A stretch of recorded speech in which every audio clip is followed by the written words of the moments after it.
Hello, welcome to Triggered Care. I'm Alex. Today I'm going to be telling a fellow survivor's story that she has shared with me. It's going to be about the trans experience in Denmark, which is over in Europe.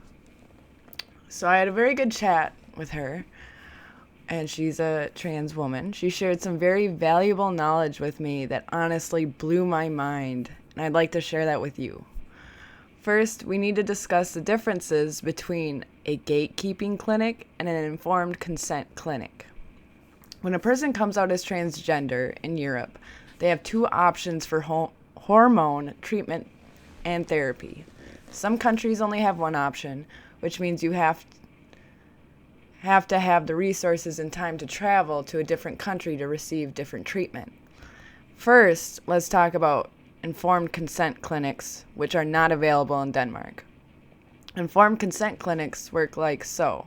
The staff and doctors give a person all the information they need to make an informed decision on if you want to pursue hormone therapy and/or surgery.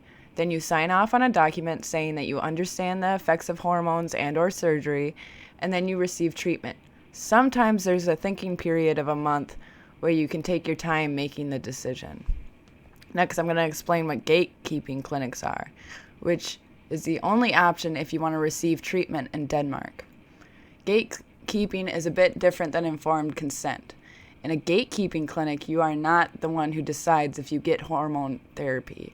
That decision is up to a doctor or counsel.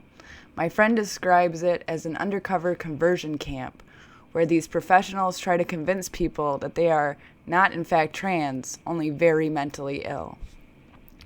She says, and I mean the entire thing is just straight up abuse. It's a way to prevent as many people as possible from transitioning, and if they have to fit into a very specific gender role. Like the entire thing is based on stereotypes. Essentially, you have to be a 50s housewife. I asked her why would someone choose gatekeeping clinics as a choice. She informed me that a lot of people have no other option. In Denmark, there is one municipality that runs the healthcare system for citizens to get their healthcare needs run by the state and not privatized. The only option in Denmark for trans people's needs is their gatekeeping clinic. My friend went to this gatekeeping clinic for 2 years, along with waiting 6 months beforehand to be approved to even start the clinic's services. She started the transitioning process at 16 years old, which the gatekeeping clinic is guilty of a number of human rights violations. She experienced a great deal of gaslighting and mental abuses. She wanted to go to an informed consent clinic, but with parents who were not supportive of her, was forced to go to a gatekeeping clinic first. She had to wait 6 months just to get in due to an anxiety diagnosis from a psychiatrist. She had to get that removed before she was allowed to start the process. Once in the gatekeeping clinic, you have to be a strict representation of what gender you are. For example, if you're a trans woman, you have to be straight, attracted to males. My survivor friend experience was especially painful since she is a lesbian. The doctors convinced her she had to be straight to be trans, and it took a while after she got out for her to sort out what happened and begin trying to repair that damage done by extreme gaslighting. My friend was forced to bring in pictures of herself as a child, where the doctors emphasized that she had her best friendships and life events as a boy, not a girl. Her parents were not supportive when she was younger, so of course she didn't have many pictures of her dressed how she wanted to dress. Her experience only got more intense and abusive with the psychiatrist they assigned for her, who forced her to answer sexually explicit questions in order for her to progress through the hormone treatment stage. The nature of the questions, along with how the doctor made her answer, was very predatory and cruel. Her story should be heard in every place. With the changing climate for trans rights all over the world, we need to know better than this.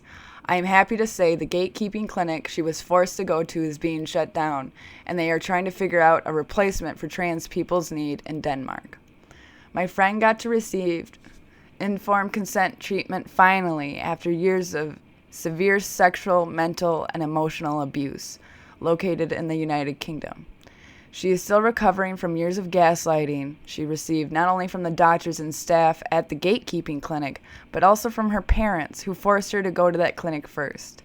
She is truly strong and an inspirational survivor who has opened my eyes to an injustice I didn't spend enough time thinking about before. Trans people are not mentally ill. They are people whose sexual organs don't match their gender. This needs to be accepted so we can end gatekeeping clinics and discrimination against the trans community. She wrote an article about her experience that I'm going to link below in case you want to read it. I was absolutely shocked when I learned about gatekeeping clinics and informed consent clinics, and my heart goes out to her. We're friends. I love talking to her. She is incredibly sweet and validating, and I'm just so sorry that she had to go through a terrible experience just to transition, just to try to transition. It's really not fair. So hopefully this spreads some awareness about gatekeeping clinics. And all the links for everything else is down below, along with her article. There's the Discord links, some resource links, all that good stuff.